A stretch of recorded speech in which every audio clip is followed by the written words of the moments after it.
Guys এটা হচ্ছে iQoo 13, যা এবার RGB কালারের সঙ্গে এসেছে। হ্যাঁ, এটা আপনি যেই কাজ করবেন সেই অনুযায়ী কিন্তু লাইটটিগুলো করবে। চলুন এক ঝলকে বক্সের মধ্যে কন্টেন্ট দেখে আসি। আর ভাই ভিডিওটা দেখেন কিন্তু সাবস্ক্রাইব করেন না, সাবস্ক্রাইব করবেন প্লিজ, এন্ড একটা লাইকও দিয়ে দেবেন। বক্সের কন্টেন্ট প্রথমে পনি থাকছে, যা কিন্তু এবার ডিজাইন চেঞ্জ করেনি, তবে লাইটিং ইফেক্ট দিয়েছে। তারপরে থাকছে সিলিকনের ট্রান্সপারেন্ট কেস অ্যান্ড সিএমএতে একটা টোল, BMW কার কি লোগো, অ্যান্ড 120 ওয়াটের চার্জার টাইপ সি কেবিলের সঙ্গে, and type C to type C cable পেজ আছেন এখানে। সো এই ফোনটির দাম আমাদের ইন্ডিয়ায় কত হবে অ্যান্ড বাংলাদেশে কত হবে অবশ্যই ভিডিও শেষের দিকে বলবো, তাই ভিডিওটি শেষ পর্যন্ত দেখবেন। সো এখানে 120 ওয়াট চার্জারের সঙ্গে ব্যাটারি পেয়ে যাচ্ছেন 6150 mAh ব্যাটারি, যা অনেক একটি ভালো ব্যাপার।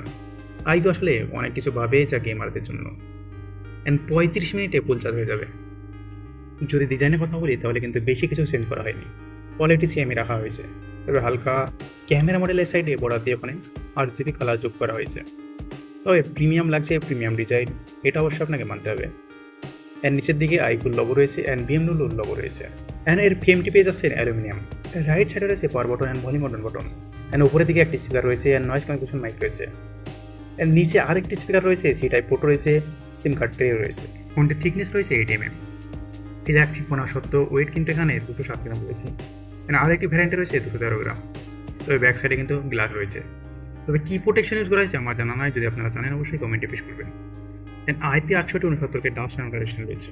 সব মিলে ডিজাইন ফ্ল্যাগশিপ ফোনের যেমন বজায় ঠিক তেমনই পেয়ে যাবেন আপনি। গাইজ যদি ডিসপ্লে কথা বলি তাহলে এখানে ইউজ করা হয়েছে 6.82 ইঞ্চির 2K vivo 10LT বলের ডিসপ্লে, যা 144 রিফ্রেশ সঙ্গে আসছে। অ্যান্ড এখানে আইকে প্রোটেকশন করার জন্য পুলোরাইজ ব্যবহার করা হয়েছে, and 45 unit pick brightness use করা হয়েছে। তাছাড়াও ডিসপ্লেতে 8/10 সাপোর্ট পেয়ে যাবেন, 1 মিলিয়ন কলারও রয়েছে।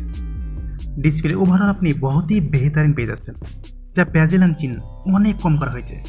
অ্যান্ড যেহেতু বড় ডিসপ্লে 144 রিফ্রেশ রয়েছে, তাই ডিসপ্লেতে অনেক স্মুথ পারফরমেন্স আপনি পেয়ে যাবেন, যা গেম খেলা বলেন, ভিডিও দেখা বলেন, সব কিছুতেই। তবে ডিসপ্লেতে এখানে আল্ট্রাসনিক ফিঙ্গারপ্রিন্ট পেয়ে যাবেন, যা অনেক ফাস্ট গাইজ। তবে এখানে সফটওয়্যার রয়েছে Android 15, অ্যান্ড অরিজিন OS 5 রয়েছে চায়নাতে, বাট গ্লোবাল যেটা লঞ্চ হয়েছে না সেখানে রয়েছে ফ্রন্টেজ OS। তবে সবথেকে বড় বিষয় যেটা এখানে ইউজ করা হয়েছে কোয়ালকম স্ন্যাপড্রাগনের latest processor Snapdragon 8A lite, যেটা 3 নানোমিটারের প্রসেস হয়েছে, যার CPU স্পিড থাকে 2T 4.32 GHz, যা অনেক পাওয়ারফুল CPU, অ্যান্ড GPU তো আরও পাওয়ারফুল, যা Adreno 830, যার অ্যান্ড্রয়েড ইউজ করা আছে প্রায় অলমোস্ট একটু কম 27 লাখ। তাছাড়াও গেমের জন্য যে শুধু পাওয়ারফুল চিপসেট ইউজ করেছে সেটা কিন্তু না, এখানে কিন্তু 7K VC চেম্বার ইউজ করেছে, অ্যান্ড গেমিংয়ের জন্য Q2 চিপ ইউজ করেছে। আর যা VC কুলিং চেম্বার ইউজ করা আছে না, সেটা কিন্তু ফোনকে খুব অল্প সময়ের মধ্যে ঠান্ডা করে দেবে। আর ডিসপ্লে কথা একটু বল, এখানে কিন্তু এর আগের সিরিজে কার্ভ ডিসপ্লে দিয়েছিল, বাট এখানে কিন্তু ফ্ল্যাট ডিসপ্লে দিয়েছে, কেননা গেম খেলাতে অনেক অসুবিধা হয় কার্ভ ডিসপ্লেতে। সো iQoo আসলে কাস্টমারের কথা শুনে। তবে এখানে পাবজি গেমের কথা যদি বলি তাহলে এখানে ইসমুতে আল্ট্রা এক্সট্রিম 120 FPS পেয়ে যাবেন, যা এটি অনেক পাওয়ারফুল চিপসেট। সো এই ফোনটি গেমিংয়ের জন্যই বানানো হয়েছে। গেমিং এখানে অনেক স্মুথ পারফরমেন্স আপনি পেয়ে যাবেন, অ্যান্ড এখানে গ্রাফিক্স একেবারে হাই গ্রাফিক্স পেয়ে যাবেন, যেখানে 27 মিনিট গেম খেলা করেও ব্যাটারি ড্রেন হয়েছে মাত্র 4%। এর জন্য একটা লাইক তো বানতে ভাই। অ্যান্ড ফোনটি অনেক কম গরম হয়েছে, যা 36.7 ডিগ্রি সেলসিয়াস, তবে গেম খেলার আগে ছিল 32 সেলসিয়াস। তবে এখানে অ্যান্টুটু রান করার সময় কিন্তু একটু ফোনটি গরম হয়েছিল। তাছাড়াও গাইস UFS 4.0 অ্যান্ড LPDDR5X রয়েছে। তবে এখানে ফার্স্ট ভ্যারিয়েন্ট 256GB 12GB থেকে শুরু হয়েছে, তবে 1TB 16GB থেকে শেষ হবে।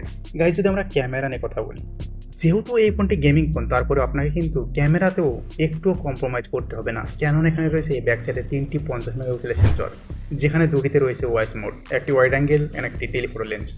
টেলিফোটো লেন্সের অ্যাপাচার রয়েছে 1.9, ওয়াইড অ্যাঙ্গেল লেন্সের অ্যাপাচার 1.9 রয়েছে। তবে দুটোতেই ওয়াইস মোড রয়েছে, টেলিফোটো লেন্সে 2x অপটিক্যাল জুম রয়েছে। তবে আল্ট্রা এটা 50 মেগাপিক্সেল, ভিডিও শ্যুট করতে পারবেন 8K 30 FPS, 4K 24 30 60। তবে সেলফি ক্যামেরা এখানেও কিন্তু নিরাশ করবে না, 32 মেগাপিক্সেলের সেলফি পেয়ে যাচ্ছেন। তবে ফোন সাইডে আপনি দেখতে পাচ্ছেন ভিডিও রেকর্ডিং 4K 30 FPS। তবে ডিটেলস কিন্তু এখানে ঠিকঠাক রয়েছে, বাট ওয়ার্ম টোন একটু বেশি লাগছে। তবে এই ফোনটি আসমানের কালার কিন্তু ব্যালেন্স ঠিকঠাক করতে পারছে না, তারপরে কিন্তু এখানে ডিটেলস কিন্তু ঠিকঠাক রয়েছে।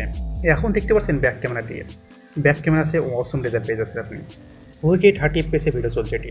ভিডিওটা আপনি 10x পর্যন্ত জুম করতে পারবেন, যা 10x এর জুম কোয়ালিটি এমন আসছে। তবে জুম করার স্পিড অনেক বেশি স্পিড, কেননা প্রসেসর এখানে অনেক পাওয়ারফুল ইউজ করা হয়েছে। তবে back side and front side দুই দিকের কালার কিন্তু এখানে অমটোন বেশি করে দিচ্ছে, যা আপনি দেখতে পাচ্ছেন, আইডিয়াও লাগাতে পারছেন। ন্যাচারাল কালারের দিকে কিন্তু iQoo যাচ্ছে না। তাছাড়াও দিন আর রাত দুই সময়ের আপনি ফটো স্যাম্পল দেখতে পারছেন। তাছাড়া আপনি আরও ফটো স্যাম্পল দেখতে পারছেন, যা দেখে অবশ্যই আইডিয়া লাগাতে পারছেন। আমার কাছে ক্যামেরাতে বেশি খাস না মনে হলেও ঠিকঠাক আপনাকে ডিটেলস কিন্তু প্রোভাইড করছে। সব মিলে এই ফোনটি যদি 50,000-এর নিচে লঞ্চ করে তাহলে কিন্তু একটি বেস্ট গেমিং বিস্ট হয়ে যাবে। তবে চাইনিজে যে প্রাইসে লঞ্চ করেছে 3,999 যা ইন্ডিয়া টাকায় কনভার্ট করলে কিন্তু বেস্ট ভ্যারিয়েন্ট 47,500 টাকা হয়, তবে বাংলাদেশে 67,000 হয়।